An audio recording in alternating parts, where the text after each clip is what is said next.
BPF দলৰ কৰ্মী BPF দলৰ বিষয়ববীয়াসকল লগতে ইয়াত শ্ৰদ্ধেয় আইভাতৃসকল আমাৰ আজিৰ আলহী বাইদেউ ডক্টৰ অঞ্জলি দৈমাৰী আমাৰ মাজত আহি পাইছে। আমি সন্দেহ থকাৰ পিছতে সভাৰ কাম আৰম্ভ কৰিম।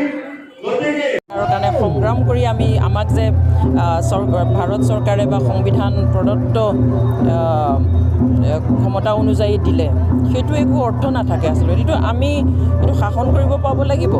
ইয়াত থকা ৰাইজে এইটো আঞ্চলিক যি আমাৰ পাৰ্টি আছে তেওঁলোকেহে সেইটো চিন্তা চৰ্চা কৰি কেনেকৈ উন্নয়ন কৰিম, ক'ত কি কেনেকৈ আছে নাই সেইখিনি আমি কৰাৰ সুযোগ পাব লাগিব, নিজকে শাসন কৰাৰ সুযোগ পাব লাগিব। যদি নেশ্যনেল পাৰ্টিয়ে হয় সেইটো বিজেপি হ'লেতো এতিয়া নাগপুৰৰ পৰা চলাব, দিল্লীৰ পৰা চলাব, কিন্তু তেওঁলোকে আমাৰ ক্ষুদ্ৰ স্বাৰ্থৰ কথাটো নাভাবিব, সদায় নেশ্যনেল লেভেলৰ পাৰ্টিৰ স্বাৰ্থৰ কথাহে তেওঁলোকে ভাবিব। সেইকাৰণে সেইটো আমাৰ কাৰণে দুৰ্ভাগ্যজনক হ'ব।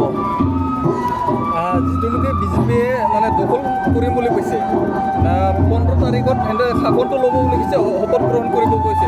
আঞ্চলিক দল হিচাপে আপোনালোকে বিজেপিয়ে ভাবুকি আহিছে নেকি? সেইটো সম্ভৱেই নহয়। বিজেপিয়ে কেনেকৈ 20টা চিট বা 25টা চিট লৈ পেলাই কেনেকৈ আহিব? সেইটো ইম্পচিবল। কেতিয়াও তেওঁলোকে শাসনত আহিব নোৱাৰে।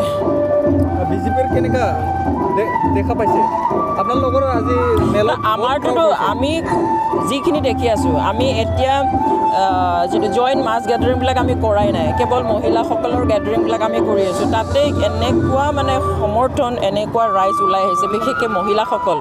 গতিকে ইমান উৎসাহ, ইমান ৰাইজ, আমি ভবাতকৈ বহুত বেছি ওলাই আহে, বহুত বেছিয়ে মানে সহযোগ কৰিছে। গতিকে একদম আজিৰ তাৰিখত মানে স্পষ্ট যে BPF-এ সম্পূৰ্ণ একক সংখ্যাগৰিষ্ঠতাৰে চৰকাৰ গঠন কৰিব পুনৰ হাগ্ৰামা মহিলাৰী ডাঙৰীয়াৰ নেতৃত্বত।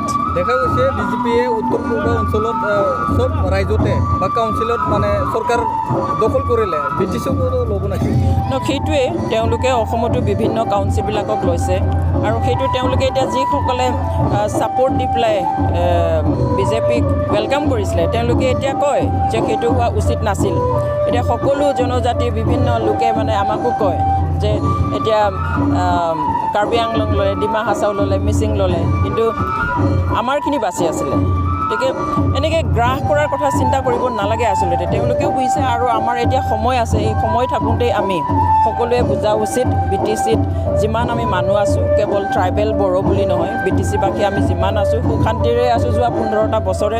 গতিকে এতিয়া যাতে ইয়াত অশান্তিৰ আৰু নতুনকৈ সৃষ্টি নহয়, আমি যেনেকৈ আছোঁ তেনেকৈ থাকিম। আৰু সেইটো আগে পিছেও নেশ্যনেল পাৰ্টি ইয়াত আহি পেলাই BTC দখল কৰাৰ হুমকি কোনেও দিয়া নাই।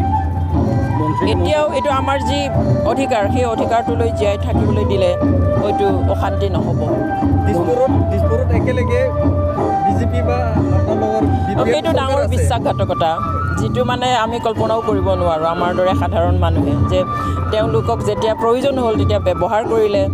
চৰকাৰ গঠন কৰাৰ যেতিয়া ভয় আছিল 2016 চনত, তেতিয়া BPF-ক ল'লে, তাৰপিছত চৰকাৰ গঠন কৰিলে, তাৰপিছত এতিয়া তেওঁলোকক বিশ্বাসঘাতকতা কৰিছে, মানে BPF-ক এতিয়া বিশ্বাসঘাতকতা কৰিছে।